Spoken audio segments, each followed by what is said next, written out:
Correlation coefficients and simple linear regression. So वो हम देखेंगे, ठीक है। तो अब कोरिलेशन क्या होता है एंड वो हम समझने की कोशिश करेंगे, ठीक है।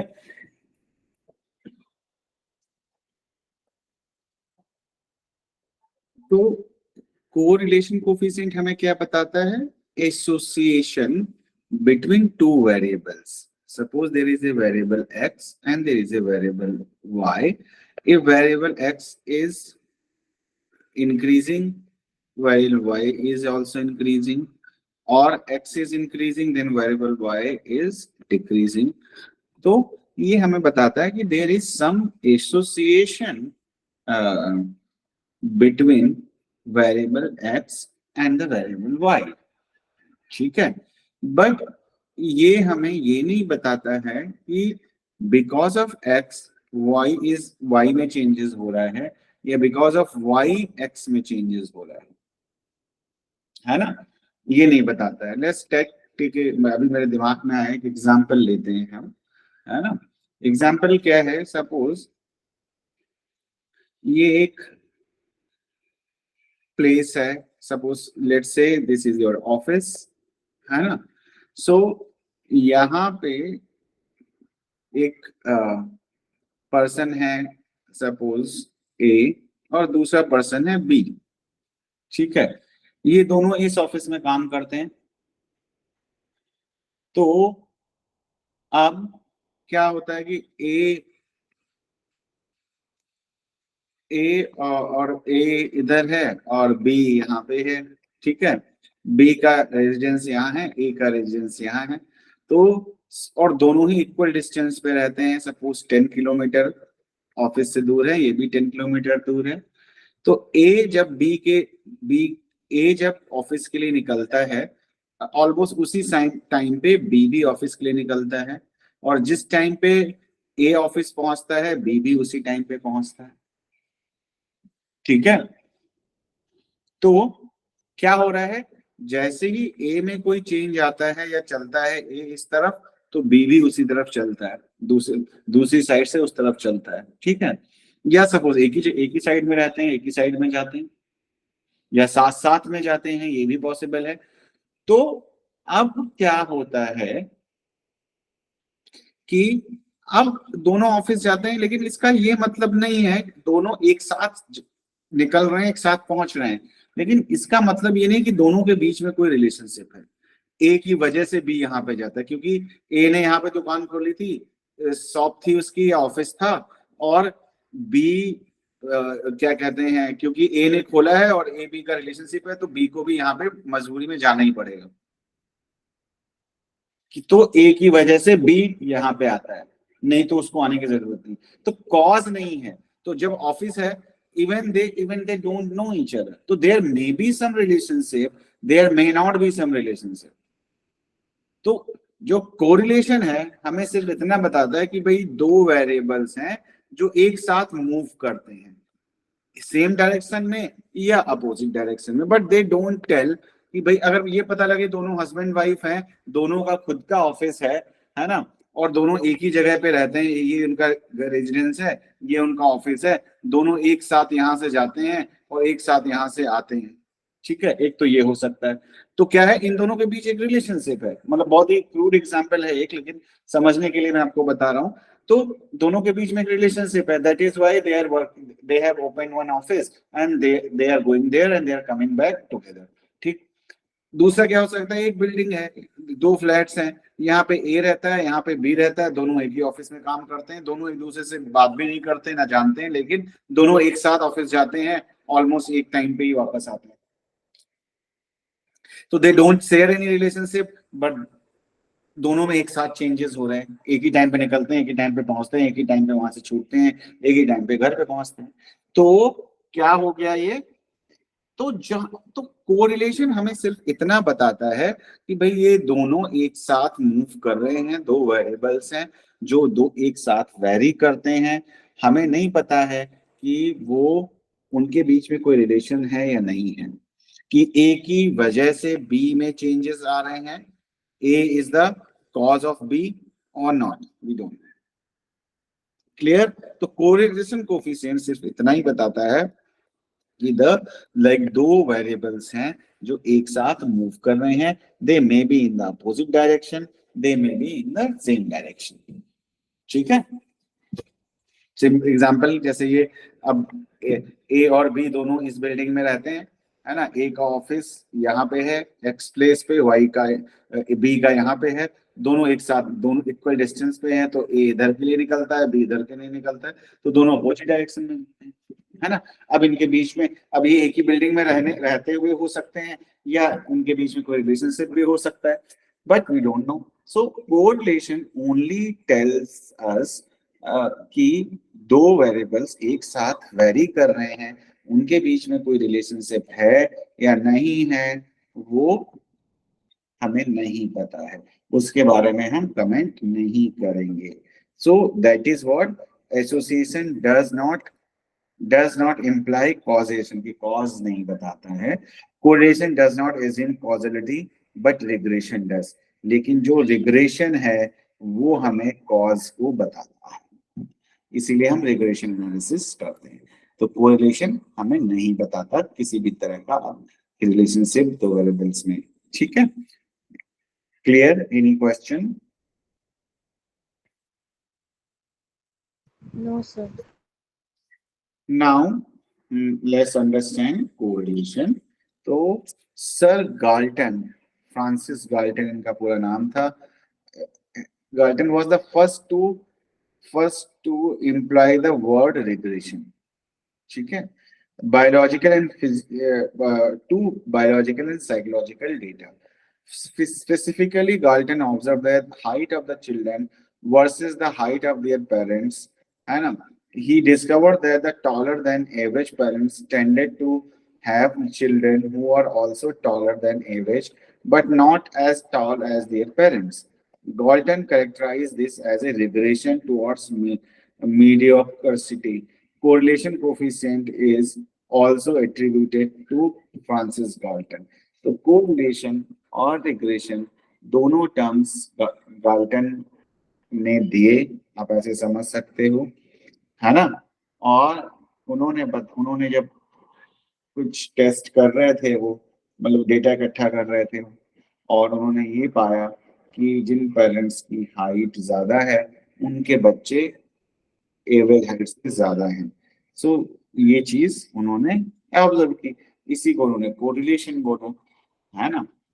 तो और ये बोला कि भाई दे आर, मतलब जो बच्चे हैं they are moving towards mediocrity, यानी अब उतने लंबे नहीं है, एक बीच की स्टेज में आ रहे हैं। तो ये कॉज बताया क्योंकि वो मीडियोक्रिटी की तरफ जा रहे हैं।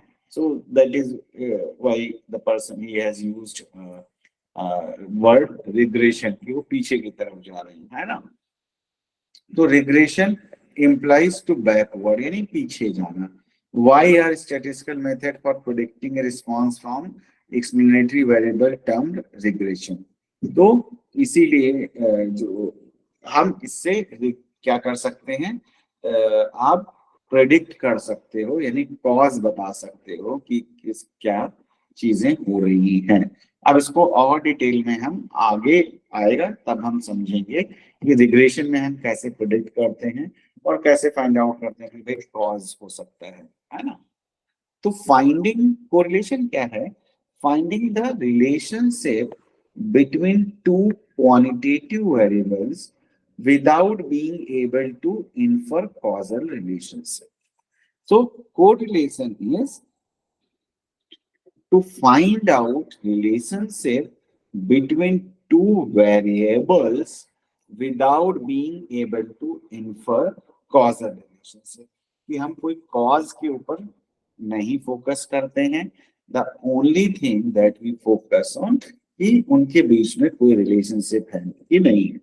तो ये सिर्फ हमें इतना बताता है कि रिलेशनशिप है या नहीं है, that's it. Correlation is A statistical technique used to determine the degree to which two variables are related. तो कोरिलेशन हमें सिर्फ इतना बताता है कि दोनों आपस में कितना रिलेटेड हैं, सिर्फ इतना बताता है कि how much they are related. कितना स्ट्रेंथ है उनके उनके रिलेशनशिप का, ये चीज हमें कोरिलेशन बताता है। कोरिलेशन यूजली मैक्सिमम जो है 1 होता है और मिनिमम 0 होता है। ये आपने पढ़ा भी होगा, आज भी अभी नहीं तो कभी तो पढ़ा ही होगा आपने कि पहले भी कोरिलेशन हो सकता +-1 से लेके 0 तक हो सकता है।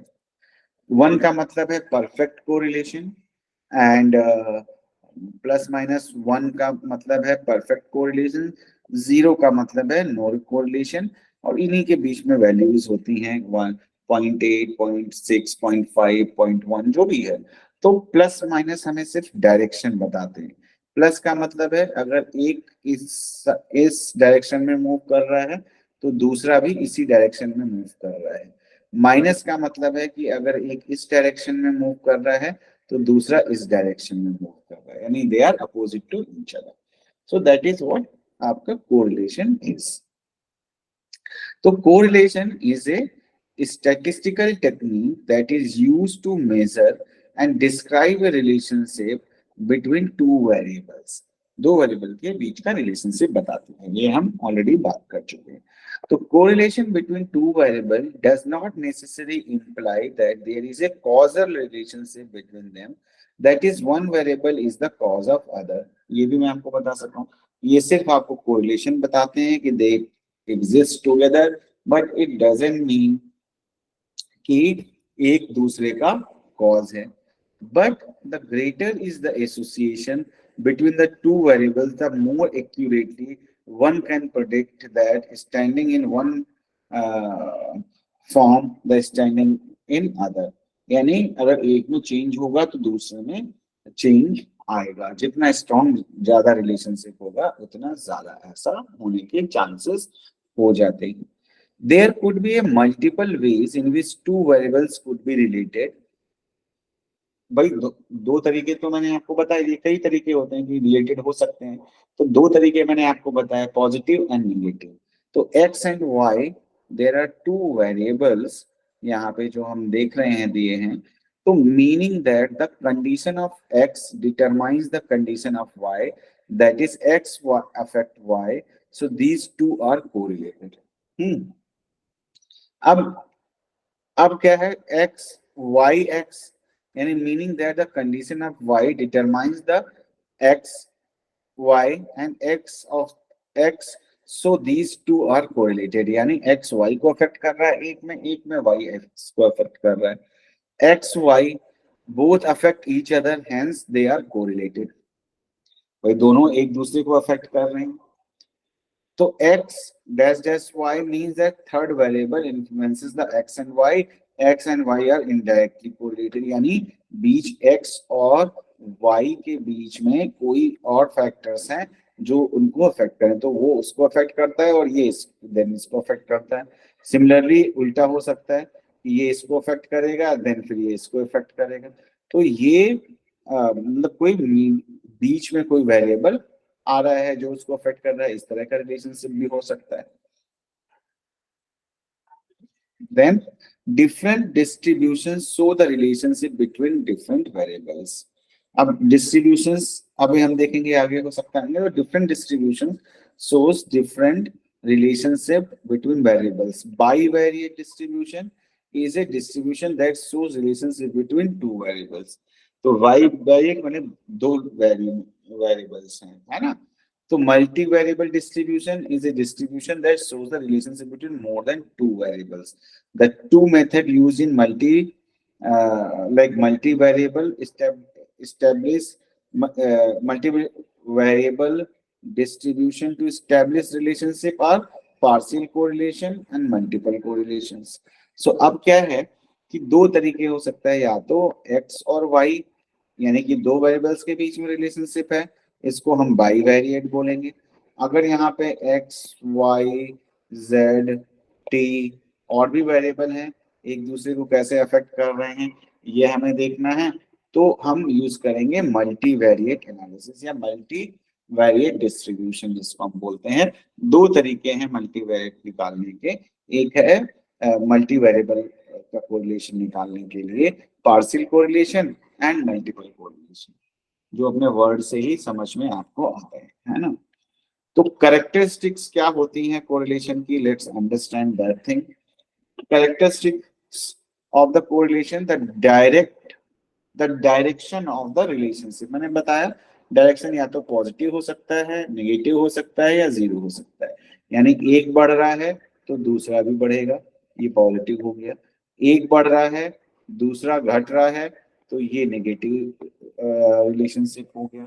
ठीक, एक और दोनों में कोई रिलेशन नहीं है, यानी ये बढ़ रहा है कब, ये अपनी जगह पे ही बना हुआ है, या ये किसी और डायरेक्शन में जा रहा है, कुछ हो रहा है, तो इसका मतलब है देयर इज कोरिलेशन नहीं है। They both are independent and we call it zero correlation. The form और टाइप ऑफ रिलेशनशिप्स क्या है। अब क्या हो सकता है रिलेशनशिप, लीनियर कोरिलेशन हो सकता है, कर्वी लीनियर हो सकता है ना। अब ये दोनों क्या होते हैं ये मैं समझाऊंगा विद डायग्राम ऑल्सो। तो द डिग्री ऑफ रिलेशनशिप, जैसे मैंने बोला प्लस माइनस वन के बीच में वेरी करती है। जीरो का मतलब होता है नो रिलेशनशिप, प्लस वन का मतलब है पॉजिटिव कोरिलेशनशिप, माइनस वन का मतलब है नेगेटिव कोरिलेशनशिप। मतलब नेगेटिव कोरिलेशन मतलब एक बढ़ रहा है तो दूसरा घट रहा है, पॉजिटिव का मतलब एक बढ़ रहा है तो दूसरा भी बढ़ रहा है। तो these are the relationship types of relationships, degree of relationship between two variables. अब यहाँ पे टाइप्स ऑफ कोरिलेशन को एक टेबल के थ्रू हम समझते हैं थोड़ा सा। तो मैंने सारी चीजें ऑलरेडी आपको बता दी हैं। तो एक्स, दो वेरिएबल है एक्स एंड वाई। तो यहाँ पे क्या कह रहा है ये कि x increases in value, y increases in value, direct और पॉजिटिव कोरिलेशन से। ठीक, पॉजिटिव यानी 0 to 1 के बीच में, प्लस द उसी तरीके से x increases in value, y decreases in value, direct positive correlation से। उसी तरह से x इंक्रीजेस इन वैल्यू, है ना, x increases in value, y decreases in value, direct और पॉजिटिव रिलेशनशिप कहाँ होगा, पॉजिटिव रेंजिंग फ्रॉम 0 to 1। ठीक, and then x increases, y decreases in value, है ना। तो क्या होगा, इनडायरेक्ट और negative correlationship minus, x decreases, y increases, indirect और नेगेटिव कोरिलेशन। तो ये दो, मतलब कहने का मतलब नेगेटिव कोरिलेशनशिप और पॉजिटिव कोरिलेशनशिप आपका देखने को मिलते हैं कि एक इंक्रीज करता है तो दूसरा भी इंक्रीज करेगा, है ना। तो वो पॉजिटिव रिलेशनशिप है। अगर क्या कहते हैं एक घटेगा दूसरा बढ़ेगा तो नेगेटिव कोरिलेशनशिप। यानी जैसे कोई भी चीज हो सकती है, जितना एक्सरसाइज आप करोगे उतना ज्यादा भूख लगेगी, तो ये पॉजिटिव कोरिलेशनशिप है। जितना कम एक्सरसाइज करोगे उतनी कम भूख लगेगी, ये पॉजिटिव कोरिलेशनशिप है।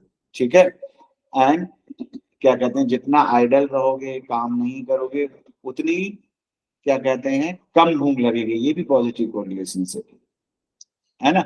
जितना आप एक्सरसाइज करोगे उतना वेट कम होगा, ये नेगेटिव कोरिलेशनशिप है ना। ठीक है। तो इस तरह के रिलेशन में एक बढ़ता है दूसरा भी बढ़ता है तो पॉजिटिव, एक बढ़ता है दूसरा भी घटता है, दूसरा घटता है तो negative, that kind of. Where and why correlation or use prediction? If two variables are known to be related some systematic way, it is possible to use variable to make accurate prediction about the other. अगर मुझे पता है कि अगर मैं 1 our, है ना, 1 our exercise करता हूं तो 1 वीक में 1 kg वेट कम हो जाता है। तो मैं प्रिडिक्ट, मतलब ये हाइपोथेटिकल है, मैं प्रिडिक्ट कर सकता हूँ अगर 2 आवर मैं करूंगा तो मेरा 2 kg हो जाएगा। मतलब सिंपल सा मैं रिलेशन बता रहा हूँ आपको, तो ऐसा नहीं होता है, और भी फैक्टर्स होते हैं। तो इसी तो अगर एक वैल्यू मुझे पता है तो दूसरी वैल्यू को मैं निकाल सकता हूँ, that is what prediction is. Validity The correlation between two scores on new IQ test and the score obtained on the measure of intelligence should be high.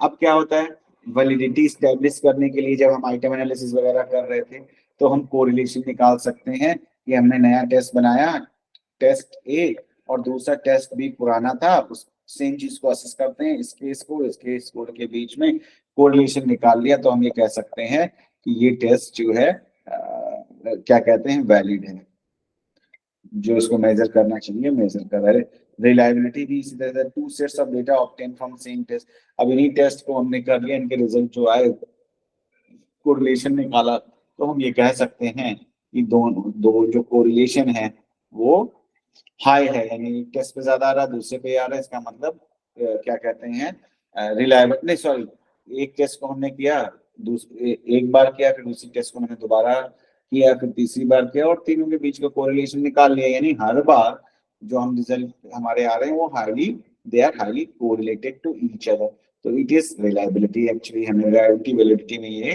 पढ़ा। The theory verification, many psychological theories make specific prediction about the relationship between two variables. The prediction of the theory could be tested by determining the correlation. अब ये बोलते हैं कि जैसे IQ ज्यादा होगा तो मार्क्स ज्यादा होंगे, तो सपोज इस पे कोई स्टडी नहीं हुई है, लेकिन थ्योरी में ये बोला गया है कि थ्योरीज में कि ऐसा होगा, या जिसकी क्रिटिकल थिंकिंग अच्छी होगी वो अच्छा स्कोर करेगा। तो अब हमने दोनों का रिजल्ट निकाल लिया, आपस में कोरिलेशन देख लिया, तो अगर कोरिलेशन आता है तो उसको हम बोलेंगे कि दे आर कोरिलेटेड पॉजिटिवली और नेगेटिवली जो भी है, और थ्योरी को हम वेरीफाई कर सकते हैं। थ्योरी बोल रही है एक सर्टेन काइंड ऑफ रिलेशनशिप होगा, अब रिलेशनशिप को चेक करने के लिए हमने कोरिलेशन निकाल लिया, मेजर किया, कोरिलेशन निकाल लिया, तो हम ये कह सकते हैं कि भाई दोनों चीजें आपस में रिलेटेड हैं, हेंस थ्योरी जो है वो प्रूफ हो रही है हमारी, जो हमने क्रिएट की। तो इन 1896 आपने सुना होगा पियर्सन, है ना, तो 1996 Karl Pearson, scientist associated with Galton laboratory, Galton's laboratory provided the mathematical basis which are now used to find a straight line of these faced, and the fundamental formula was provided for correlation by him. इसीलिए हम उसको Pearson correlation भी बोलते हैं। तो the scatter diagram for the straight line is method of least squares, and this method of least squares was given by Carl Pearson, and this is a mathematical method which is scatter diagram can be presented by a line which is called straight line or best fit. अब क्या होता है skater diagram, और इसमें क्या कहा जा रहा है वो हम समझते हैं यहाँ पे, कि हमारे पास बना हुआ है उधर, लेकिन फिर भी मैं यहाँ पे बना रहा हूँ। ये है, एक तो है ये वेरिएबल x और ये है वेरिएबल y, ठीक है। अब हमने क्या किया कि ये वेरिएबल y की वैल्यूज हैं 1 2 3 4 5 6 आगे इसी तरीके से, तो इस साइड में ये इंक्रीज होती जा रही हैं। सिमिलरली y की वैल्यूज हैं, ये 0 पॉइंट है 1 2 3 4 5 6 7 8 जितना भी है, तो 10 तक इसी तरह से बढ़ते जा रहे हैं। तो अगर वेरिएबल जो x है उस, और वेरिएबल x यानी कि लेट्स से कोई भी एक एग्जांपल ले लेते हैं कि वेरिएबल ये x है, x हो गया आपका क्या, मान लिया आपका IQ मान लो, और ये हो गया अचीवमेंट हो गया, ठीक। तो IQ एक से जैसे एक है तो IQ 1 है तो उसकी परफॉर्मेंस कैसी है, उसकी परफॉर्मेंस भी 1 आ रही है। अगर IQ किसी का 2 हो जाता है तो उसकी परफॉर्मेंस 4 हो जाती है, परफॉर्मेंस स्कोर 3 हो जाता है तो उसकी परफॉर्मेंस क्या कहते हैं 5 हो जाती है। इसी तरह से परफॉर्मेंस, अब देखो IQ इधर बढ़ता जा रहा है, परफॉर्मेंस इधर बढ़ती जा रही है, ऊपर जाती जा रही है।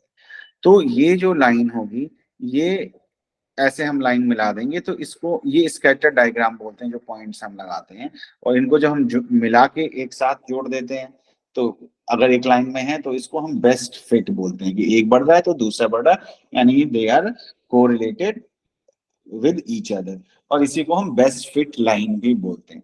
लेकिन सपोज IQ A1 है तो स्कोर 1 आ रहा है, फिर 2 है तो पता चला कि 3 आ रहा है, 4 का है तो उसका भी 1 आ रहा है, 5 का है तो उसका 7 आ रहा है, एंड देन 6 का है तो उसका सपोज ये फिर से 3 आ रहा है।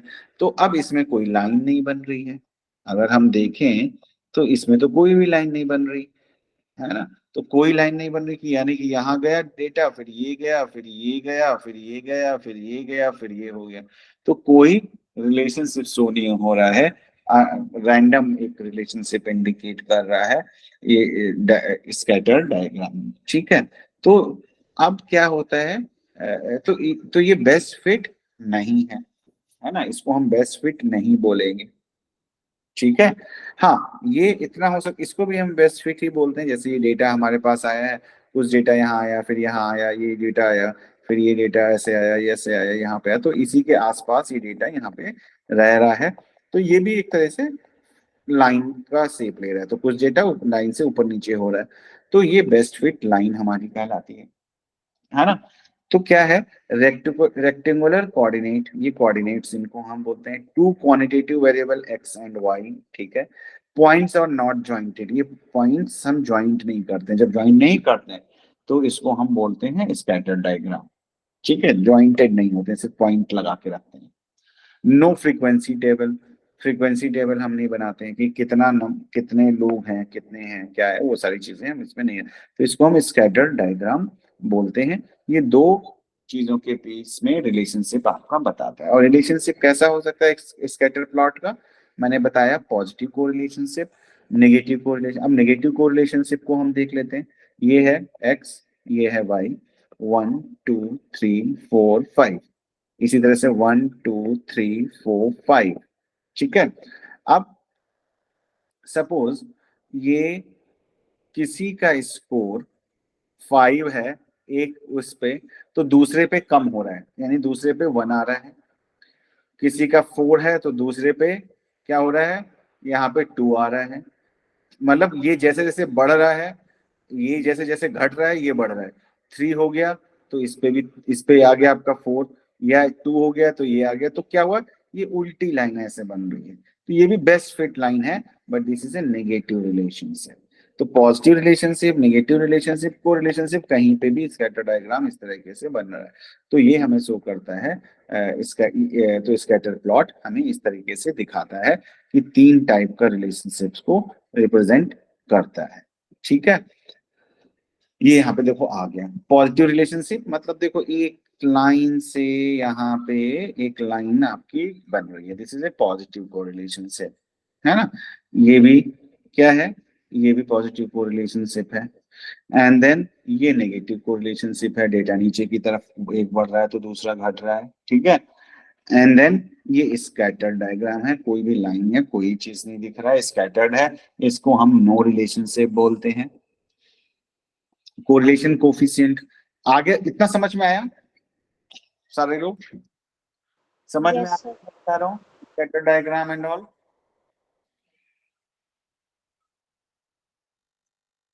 अंजू, लक्ष्मी, तेजस, Yes, sir. Yes, sir. Clear. वर्षा, कोई डाउट हो तो पूछ सकते हो आप लोग। तो ये आपका इस तरह, तो ये रिलेशनशिप, Understood, sir. हाँ हाँ ठीक है। तो अब हम आगे चलते हैं, कोरिलेशन कोफिशिएंट्स को देखते हैं। ये जो कोरिलेशन, अब ये तो था कोरिलेशन, अब उस कोरिलेशन को क्या कहते हैं, शो करने के लिए या कोई नंबर्स चाहिए, क्योंकि हमें स्टैटिस्टिक्स करना है।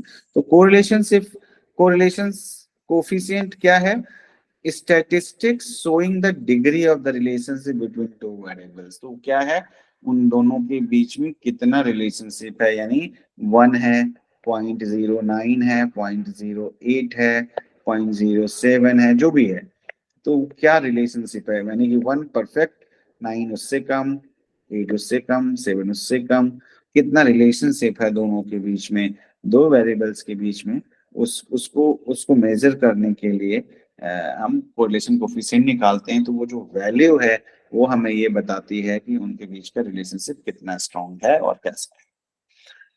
इट ऑल्सो कॉल्ड, इसको हम आर से रिप्रेजेंट करते हैं, किससे रिप्रेजेंट करते हैं, आर से। And it also called Pearson correlation और प्रोडक्ट मूवमेंट कोरिलेशन। तो क्या क्या नाम है, Pearson correlation and product movement correlation, they are the same thing. तो और इसको आर से रिप्रेजेंट करते हैं। It measures the nature and strength between two variables of the quantity type. किसका रिलेशनशिप ये बता सकता है, क्वांटिटेटिव टाइप, क्वांटिटी होनी चाहिए यानी नंबर्स होने चाहिए, तभी ये इसको बता पाएगा, नहीं तो नहीं बता पाता। तो क्वांटिटेटिव जो डेटा है उसका कोरिलेशन ये निकालता है। बताता क्या है, nature and strength. Nature means plus या माइनस यानी पॉजिटिव है या नेगेटिव है। स्ट्रेंथ मीन्स कितना है, 0.8 है, 0.7 है, 0.6 है, 1 है, वॉट एवर इट इज। तो दैट इज द स्ट्रेंथ, कि कितना स्ट्रॉन्ग रिलेशनशिप है। Either that may be positive और that may be negative also.